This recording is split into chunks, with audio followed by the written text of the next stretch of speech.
Today, we're going to take a look at Bravely Default's powerful early to mid-game juggernaut that can provide unique attack bonuses to their team, the Ranger. The Ranger specializes in adding up damage bonuses through their targeting and slaying abilities, allowing them to rip through enemy health bars like a hot knife through butter. And pairing that with their incredibly high accuracy makes the Ranger a force to be reckoned with in combat. But let's take a quick look at their accuracy for a moment here, as that is actually tied to the Ranger's specialty, Hawkeye. Hawkeye increases the Ranger's accuracy by 100%, or doubling it, allowing them to land all of their hits on an enemy with ease. Because accuracy is a key factor when trying to determine your physical damage, this means that Hawkeye is naturally boosting the Ranger's damage output even if it doesn't raise their strength or dexterity.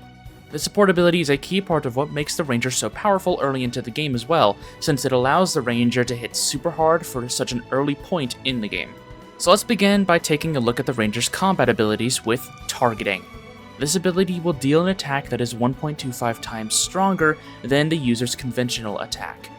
This has two main uses, with the most obvious use being a means of dealing more damage than your regular attack would normally do. This rings true in the early segments of the game, but if you commit to Ranger in the later stages, your conventional attack may actually begin to outdamage targeting due to how certain hit count abilities work, but I'll be going into that whole mess here in a moment. Instead, I prefer to utilize targeting for its other well-known use, which is to cover the Ranger's missing family weaknesses, guaranteeing I get an extra damage bonus on the enemy one way or another.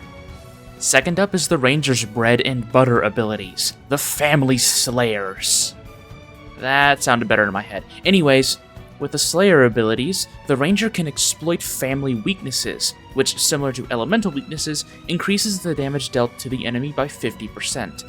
Each enemy has a specific family type, ranging from humanoids and beasts to dragons and inorganic foes, which can be easily discovered by using the Freelancer's Examine skill. The Ranger has access to a multitude of slaying abilities, beginning with Bug Slayer and eventually obtaining the Plant, Beast, Aerial, Aquatic, Dragon, Undead, and Demon slaying abilities across its leveling journey. There are only two family types not accounted for in the Ranger's lineup, and that is Inorganic and Humanoid.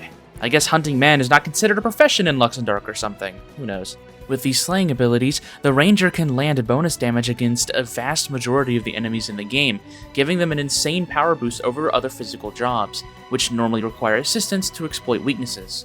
However, do note that most of the bosses in Bravely Default are Eternians, which belong to the humanoid family last time I checked, meaning that the Ranger will need to fall back on targeting or other methods like sword magic if they want to gain a damage bonus against them.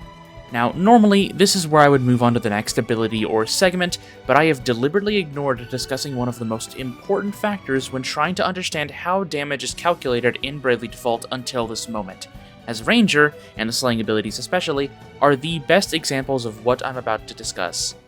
If you aren't interested in the mathematics in a 10-year-old 3DS game when it's trying to calculate your damage and want to just move on to the next ability, skip to this time shown here.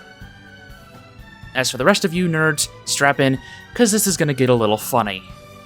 Let's start with the basics of how damage of a conventional attack is calculated, as most physical attacks and abilities work off of your conventional attack when determining their damage output. In general, the game takes your physical attack stat, compares it to the enemy's physical defense, then multiplies that result with your hit count and any other bonus multipliers. For the sake of this video, we are going to be focusing on the hit count part of this formula, as your hit count is vital for understanding the weird spot Ranger puts itself in with its slaying abilities. First off, hit count is determined by a few factors, namely your job level, and your accuracy. Hit count can vary wildly due to having so many parts determining its actual number, as a job with high accuracy may not naturally have a high base hit count, or vice versa. Using the Ranger as our example, they have one of the highest hit counts in the game, thanks to their incredibly high accuracy and their base hit count. This means that the Ranger will naturally have pretty high physical damage. So why am I explaining the hit count formula to you? Well, it's because this segment of the calculations is a super important piece of what determines your overall damage, as the difference between a low and high hit count can be night and day for most physical jobs. With us all explained, let's head back to the slaying skills. Because the slaying skills are combat abilities based on your conventional attack, they follow the same formula that your conventional attack does, minus one important part. it removes your accuracy stat from the formula, meaning that if the attack lands, your hit count will be added up to its highest level. This lets combat abilities hit as hard as they possibly can without having to worry too much about damage variance. This is the formula that the Slayer abilities run on, along with the added 50% damage bonus for hitting an opponent's weakness. Now, this is where things get a little bit more interesting. Getting a little bit ahead of myself here for a brief moment, but the Ranger has a support skill named Precision, which will increase the user's damage by 3% for every hit made in your hit count during a conventional attack. So, as a quick example, let's say you deal 1000 damage, and your hit count is 1. You would end up dealing 1030 damage thanks to the 3% damage buff. If your hit count is 16, your 1000 damage would rise to 1480, because it would be a 48% damage increase. And if you were to utilize the Ninja's Frenetic Fighting to raise your max hit count to 32, your 1000 damage would turn into 1960 damage, thanks to the 96% damage increase. This is important to keep in mind, since Precision only applies to basic attacks, not abilities. What this means exactly is that by using the Ranger's own abilities, at just a 16 hit count, which they will hit naturally thanks to Hawkeye, the damage bonus from the Slayer abilities is almost completely mitigated. And if you use other jobs to aid in your damage output, like Frenetic Fighting, your basic attacks will blow the slaying abilities out of the water, rendering them almost completely useless on the Ranger. That isn't to say that the slaying abilities are pointless though, as jobs that may have a high physical attack stat, but lacking in a good accuracy stat or hit count, can make full use of the slaying abilities, especially with the weakness bonus added on. I mostly just wanted to show this off, as it showcases that not only are there some really interesting ways that you can manipulate your damage output in this game, but that a job's kit may not always be best suited for that job, and may see better results in another's hands. Now we move on to something way easier to understand, the Ranger's capstone ability, Multi-Burst. This combat ability will target 4 random enemies on the field and deal an attack that is 60% the strength of the user's conventional attack. So while each individual hit may be weaker than your average regular attack, if Multi-Burst so much as aims on the same target twice, you will see a large damage increase from your conventional attack. It's sad that Multi-Burst aims on random targets, but if there are only 1 or 2 enemies on the field, you can make quick work of them due to the chances of landing a weaker blow being considerably lessened. So now we move on to the support abilities, starting with Paralyze Immunity. Like every other immunity support ability, this will render the user incapable of being paralyzed by opponents, which can be incredibly helpful as paralysis can hinder every job in the game. Use it when facing off against foes that have access to the ailment to save you a headache. Next is Bow Lore, which will increase the user's affinity with bows to S rank. Because bows are especially powerful in the early and mid-game sections of the game, while still being a respectable choice near the end, this lore can see a lot of use. I personally like bow lore when I'm creating a phantom weapon build for a magic job, as I don't need to slot two-handed alongside a lore ability to get the full use out of the weapon. Bows can also be a good pick due to their built-in 50% damage increase to flying enemies, so keep that in mind as well. Now we get to Hawkeye, and holy crap, this only costs 1 support point to apply? Hawkeye boosts the user's accuracy by 100%, making the attacks with hit counts that they have land much easier. Excellent for jobs using their conventional attacks as their primary means of dealing damage. And finally, we've reached Precision. Now for those who listened to my ramblings earlier have already heard me talk about the support ability, and they can skip to this time shown now. But for those who didn't, here's the gist. Precision will increase the user's damage by 3% for every hit made in your hit count during a conventional attack. You know Precision has been activated when you hear this ding sound after you land a basic attack. As a quick example, let's say you deal 1000 damage, and your hit count is 1. You would end up dealing 1030 damage thanks to the 3% damage buff. If your hit count is 16, your 1000 damage would rise to 1480 damage, because it would be a 48% damage increase. This is important to keep in mind, since Precision only applies to basic attacks, not abilities.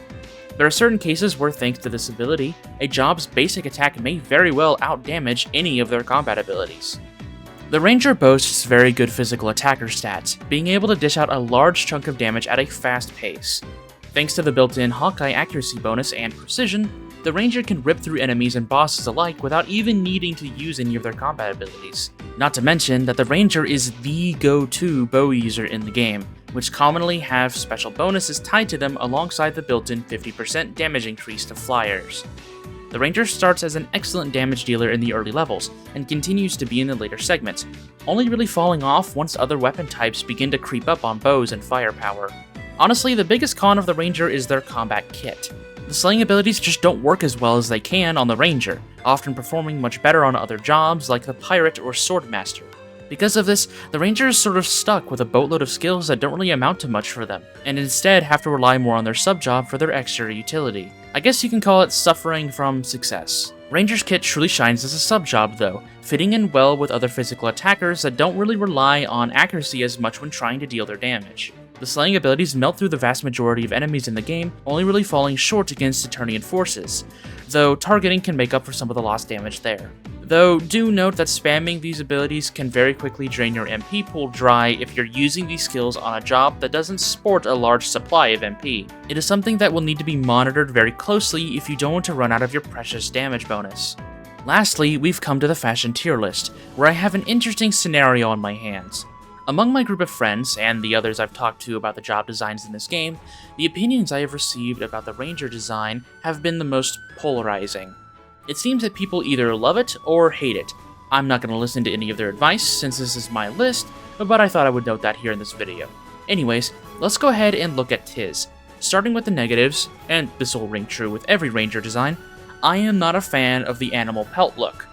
I would normally associate Ranger with nature and hunting, yes, but not someone who's strutting around with a huge animal pelt over their head. That'll totally get you spotted out in the woods during a hunt. But I guess the designers were more inspired by Disney's animated Robin Hood or something like that. Oh well, but that aside, I like the color palette of Tiz's outfits with the blue and gray, and I will give props to the animal design where it is due, as their tail acting as the Ranger's quiver is a really clever idea. I think a low B tier spot is probably the best I'll give you, Tiz. A lot of my opinions about Tiz's design rings true with Agnes's as well, but with one extra little nitpick. Why the hell would you remove your shoes when hunting? That's just asking to step in something nasty or to get cuts. I know this is just a small nitpick, but it just annoys me. And since this is my list, I say Agnes gets C tier. I would consider D tier if I didn't find the tail quiver so freaking charming.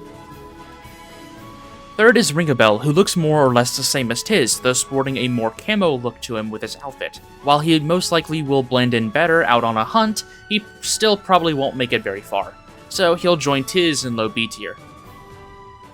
If you think I'm going to place Idia in the same spot as Agnes, I want you to ask yourself if you truly think I'm that predictable. Then I want you to pat yourself on the shoulder because you are absolutely correct. The ladies will share C tier together.